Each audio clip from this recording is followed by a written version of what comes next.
안녕하세요. 이명기 목사입니다. 오늘은 창세기 1장 묵상입니다. 창세기는 크게 원역사와 족장사로 나뉩니다. 원역사는 천지창조에서 데라에 이르는 역사를 다룹니다. 족장사는 아브라함부터 요셉까지 4대에 걸친 한 가족의 역사이면서 구원사적으로도 중요한 의미가 있습니다. 특히 아브라함과 그가 받은 약속은 매우 중요하지요. 아브라함부터 한 민족이 형성되는 이야기에는 하나님의 구원 역사와 계획이 담겨 있는 것을 보게 됩니다. 창세기의 첫 문장은 태초에 천지를 창조하신 하나님에 대해 선포합니다. 창조에 대해 설득과 증명이 아니라 선언으로 시작합니다. 천지 창조와 인간 창조를 통해 우주와 인간의 기원에 대해 설명합니다. 하나님은 혼돈한 상태에서 질서가 있고 생명이 풍성한 상태로 채우시며 창조하셨습니다. 하나님은 천지 만물을 창조하신 창조주이시며 인간은 하나님 안에서만 존재의 의미와 목적을 찾을 수 있음을 깨닫게 합니다.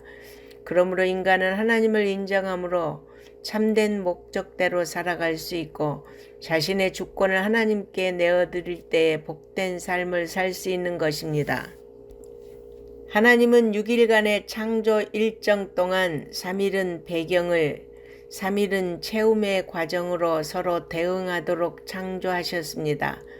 첫째 날에는 빛을 창조하심으로 빛과 어둠을 나누시고 둘째 날에는 궁창을 창조하심으로 물과 물을 나눠 대기를 만드셨습니다.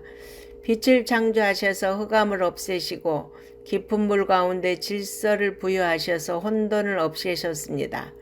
하나님은 셋째 날에 물을 한 곳으로 모아 바다와 땅을 조성하셨습니다. 예술가이신 창조주 하나님은 이제 배경을 만드신 후 각기 종류대로 식물을 만드시고 풍성한 생명으로 채우셨습니다.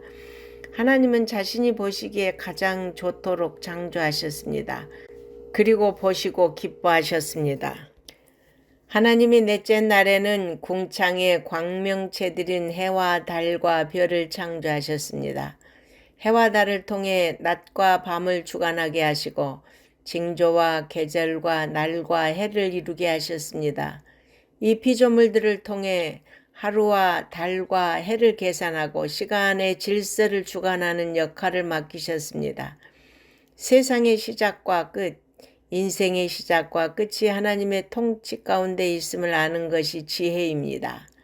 하나님이 다섯째 날에는 바다의 생물들을 그 종류대로 창조하시고 하늘의 궁창의 새를 그 종류대로 창조하셨습니다. 하나님의 창조는 부족하고 빈곤한 창조가 아니라 풍성한 창조입니다. 하나님은 창조하신 생물들을 보시고 좋아하시고 각 생물들에게 복을 주셔서 생육하고 번성하고 충만하게 하셨습니다. 하나님이 여섯째 날에는 땅 위의 생물들을 창조하셨습니다. 가축과 기는 것과 짐승을 그 종류대로 다양하고 아름답게 만드셨습니다. 다양한 생물들은 통일성과 함께 질서 있게 창조되었습니다. 전능하신 하나님의 창조력은 무궁합니다. 똑같이 생긴 것이 없을 만큼 하나님은 각 생물들을 다양하고 가장 알맞게 창조하셨습니다. 생물뿐만 아니라 인생들도 모두 다르고 다양합니다. 인생은 하나님의 선물입니다.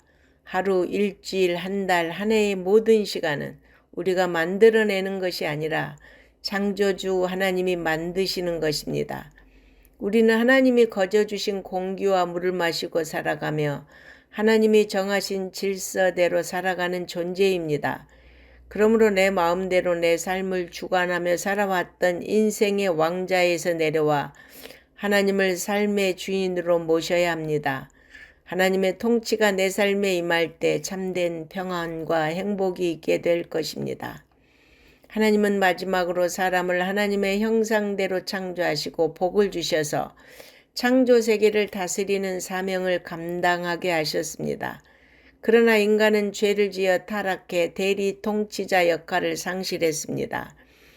하지만 예수 그리스도를 믿어 그분 안에 거하는 자는 본연의 역할을 회복할 수 있습니다. 그러므로 이제 우리는 주 안에서 원래의 지위와 사명을 회복한 자로서 만물을 다스리는 복을 누리며 살기를 바랍니다. 아멘.